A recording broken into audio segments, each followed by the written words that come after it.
Hey guys, welcome back to the AJ Analysis channel, where I've just realised I probably shouldn't do a Bayern versus PSG video in the Manchester United shirt, so just let me change that real quick. Okay, so shirt covered and we're ready to go, where today we are of course talking about Bayern Munich's 1-0 win over PSG in the Champions League. A game which I was really looking forward to, of course, there's so many big stars in this game. Unfortunately, Kylian Mbappe was missing through injury. Unfortunately for Mbappe, for PSG and for neutrals, not for Bayern. Bayern were obviously quite pleased with that. However, I don't think it would have made much difference because Bayern absolutely destroyed PSG.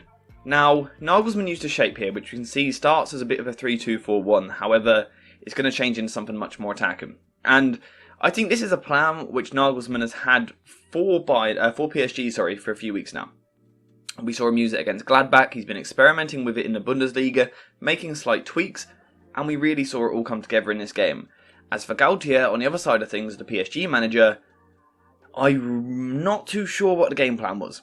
Of course, when you lose someone like Mbappe, probably the best player in the world at the moment, of course you're not going to be the same threat that you normally are. However, still, from a tactical point of view, I don't get what PSG were trying to do. I really don't quite understand it.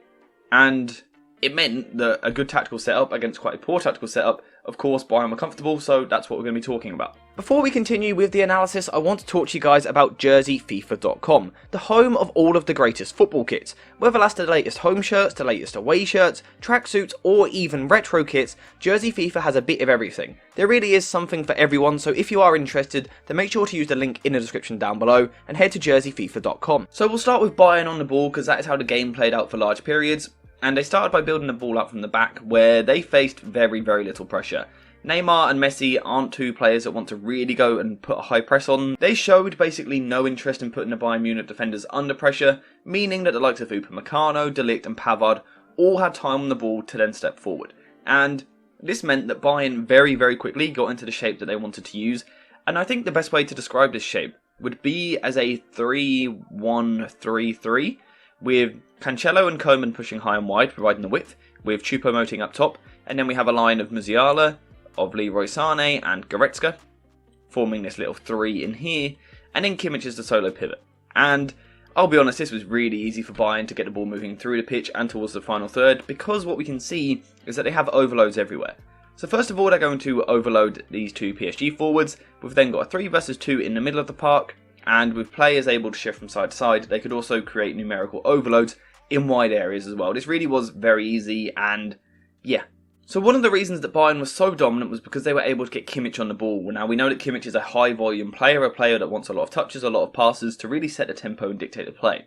PSG did kind of have a countermeasure for that. At times it seemed like Neymar was responsible for picking him up in these areas, trying to stop him get on the ball. However, we didn't really see it enough, and Messi, I don't think there was any defensive role for him in the team at all, which meant that Kimmich could get the ball very, very, very easily. Over 100 touches in the match, just completely in control of the whole game, getting plenty of touches in the middle of the park, and like I said, dictating the play, which is exactly what he wants to do. It's exactly what Nagelsmann wants him to do. So again, I don't know why Gautier didn't come up with something a bit more specified to trying to stop him getting on the ball, because it was just very easy. And instantly, it means that Bayern have taken 2 PSG players out of the game.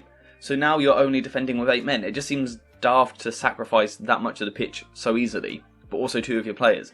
At least get Neymar and Messi ball side, so at least it's a bit more compact. But they were just so easy to get past with this 4 versus 2 basically, with Messi not really moving off the ball.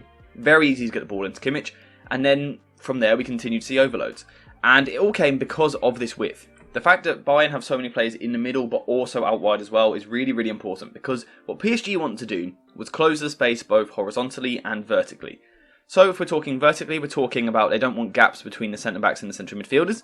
And if we're talking horizontally, we don't want gaps between the midfielders and the centre-backs to the wingers and the full-backs. So they come really narrow as well. And this is basically PSG's shape, a really, really narrow 4-4-2. However, what this means is that the ball can go wide quite easily with Cancelo and Coman holding the width on both wings. And with a long passer like Kimmich in the team, Bayern all day long are happy to switch to play and go out to the other side very, very easily. Get the ball this side, recycle, go backwards, go out the other side. Very, very simple stuff. Of course, the centre-backs were stepping forward as well. The likes of De Ligt, Pavard, Upamecano at times as well, stepping forward to create these overloads. Really impressive from Bayern. What this means is that PSG then have to naturally shift across. They can't just let Cancelo have room out here. So they would shuffle across. Mendes would go engage the ball. And the whole team comes over. What we saw from here was the winger on this side.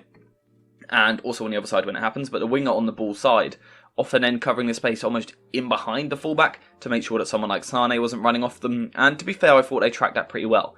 So what PSG are going to do, they're going to shuttle across, get their men nice and compact in this 4-4 shape. However, again, it just means that Bayern can go backwards, get the ball to Kimmich and then switch out to Koeman. And then with De Ligt also happy to step forward in these areas, Musiala operating in the pockets, we now got another overload. Because we now have a 3 versus 2 in this wide area.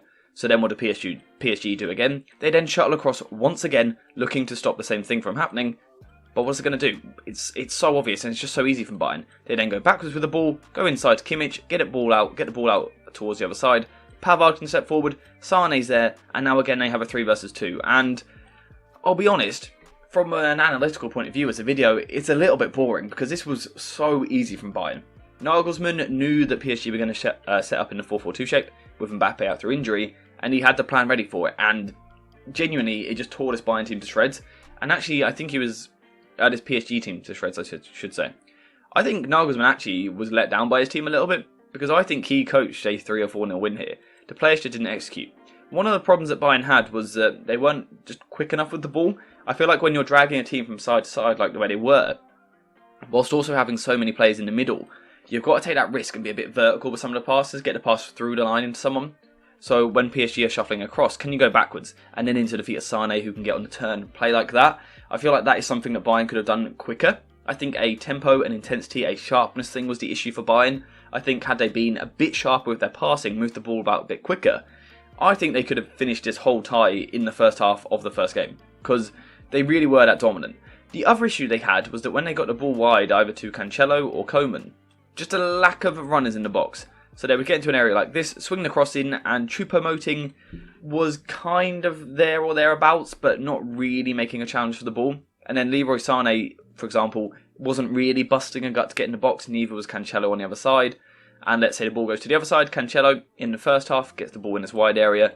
Players like Koeman, for me, need to show a bit more interest in getting into the box for crosses. If Bayern had Lewandowski in this game, like last season, I think this game could have been over before half-time. But, to be fair to PSG, they did just kind of continue shuttling from side to side in their 4-4-2, and whilst Bayern weren't playing with that intensity, that directness, that sharpness, PSG somehow looked comfortable still. I think a lot of the reason for that is because they have some incredible players. In Sergio Ramos and Marquinhos, you have 2 brilliant box defenders. So the fact that you've got the whole team in a 4-4, so compact, so narrow, but also stopping the gaps vertically, but also horizontally. Then with Marquinhos and Ramos responsible for box defence as well as Donnarumma on form, Bayern actually struggled to create genuine good opportunities, which is why it was a bit of a weird game. Because Bayern progressed the ball so easily for 3/4 of the pitch, if not more. They got into these really dangerous areas, but like I said, it was just a lack of zip on the ball. They just didn't quite move it about quick enough for me. I think the halftime message from Nagelsmann was probably along the same lines, and what we saw in the second half was Koeman moving to the right hand side, Cancelo coming off, and Alphonso Davies coming onto the pitch. You know what you're going to get with Alphonso Davies. He is someone that wants to get the ball forward, put crosses into the box, and also Koeman from this side as well. But it was of course literally for the goal that Davies stepped forward, put the cross in, and in this second half we now saw Koeman stealing in at the back post. Again, PSG had been caught with too many players over to one side. Bayern had overloaded the box this time, whereas in the first half they didn't have the numbers in there. For the goal, they finally got players in the box making runs, dragging the PSG players across, leaving Koeman with the free ball at the back post. And yeah, that was 1-0 to Bayern. However, again, I still really feel like they could have done more to really push on. PSG were there for the taking because, like I said, they basically had 8 men in defensive situations. They just didn't really take advantage of that at all, and I'm not too sure why. With Bayern really taking control of this game from a possession point of view, it meant that when PSG had the ball, they had to make the most of it. And again, to put it quite simply, they really didn't. So they looked to build possession from the back in a 2-4 shape for probably the first 60 minutes of the game. They looked to build in this shape, and the problem was that Bayern were essentially pressing in what was a diamond in the midfield and in the front two. So the second the ball went one way, say to Hakimi, Davies could then come out, we could see De Ligt step out.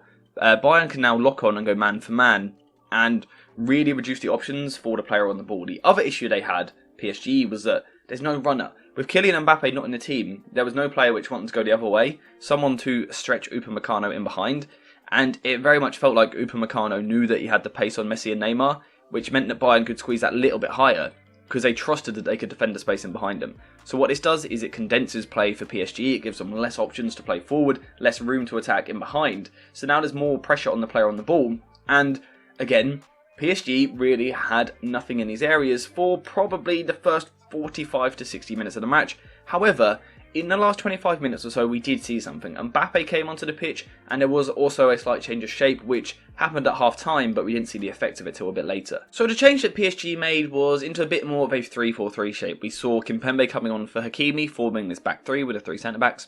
And of course, we saw we saw Mbappe come on up front. And like I said, simply having Mbappe on the pitch is immediately going to ask different questions. However, I also think that Nuno Mendes deserves credit. I think once he was moved to wing-back on his left-hand side, he offered so much more of a threat with direct running. He knew very early on that he had the pace on Pavard.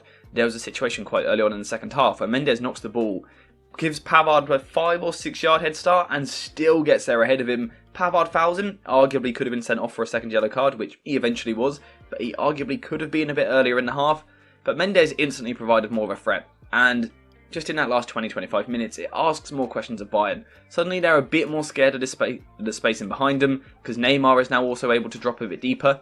PSG now finally have a runner in Mbappe and Mendes, which means whereas before Bayern was stepping forward, now they had to take a bit of a step backwards, and now this leaves room in front of you for the likes of Neymar and Messi to get on the ball. And when Neymar and Messi are getting on the ball, that spells trouble, because of course they're two incredible footballers. Two incredible playmakers, importantly. They aren't two strikers. Not how they were used in the first half. But when they were able to drop deep, get the ball, play on the turn, and then you've got a runner like Mbappe or Nuno Mendes out wide, suddenly PSG looked a bit more dangerous. So I guess Galtier deserves credit for the changes that he made. He kept PSG in the game, nearly got them right back in it towards the end. However, still, it weren't really good enough for me. I thought they were really disappointing. Nagelsmann, like I said, bossed this game, and his team should have scored more than the one. If they played with greater tempo, they would have done. However, with it only being 1-0, it is set up quite nicely now for the second leg. If things play out the same way again, I think Bayern will go through quite comfortably. I think last night had the potential to be 4 or 5-0 if Bayern really wanted to push it. For some reason, they just didn't really put their foot down and go for it. So that means PSG is still in it, which means the second leg should be interesting. And of course, I will cover the second leg on the channel, so make sure you subscribe for that.